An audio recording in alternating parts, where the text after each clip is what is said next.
हे बघा, हे खेड तालुका जिल्हा रत्नागिरी केरळगाव आहे आणि गोलकरवाडी. आज गेल्या सोमवारपासून आमची पायवारी चालली आहे. रात्रंदिवस आम्ही बाबांचं दर्शन करण्यासाठी व्याकुळ झालो, चटपट जीवाची.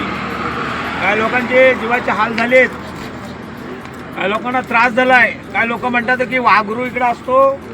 आता देवाला सांगितलं वाघरू बिघरू तू बघ. आणि प्रवास आमचा सुंदर चाललेला आहे. कुठल्याही व्यक्तीला त्रास नाही. देवीची कृपा आहे, माऊलीची कृपा आहे. माऊली म्हणजे महाकालीची कृपा आहे. आणि सर्व सोबत असले संगडी केली खातात, काय काय खातात, सगळं खातच असतात. खाणं म्हणजे याचा एक डिस्ट्रीब्युटर असा शोधावा की त्याला भूक लागते. हो चालतं ना, खाण्याला मनाई नाही पण चालण्याला मनाई आहे. चहा कोणाला पाहिजे?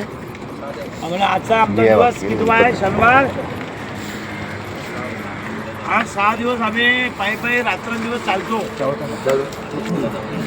काही लोक आम्हाला विचारतात एवढा प्रवास कसा करता. तर प्रवास असा विश्वासाने करायला पाहिजे.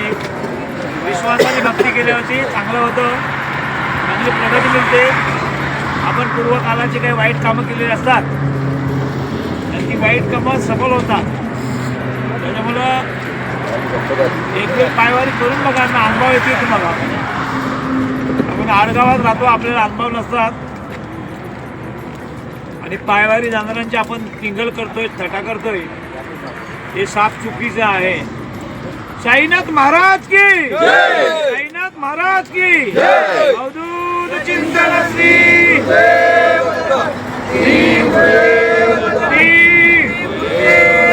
महाकाली झोलायच्या नावाने शिव हर हर अनंत कोटी ब्रह्मांड नायक राजाधिराज योगीराज परब्रह्म सच्चिदानंद देवादिदेव महादेव की जय. बड़े बाबा मच्छिंद्रनाथ महाराज की जय, छोटे बाबा गोरक्षनाथ महाराज की जय, साईनाथ महाराज की जय.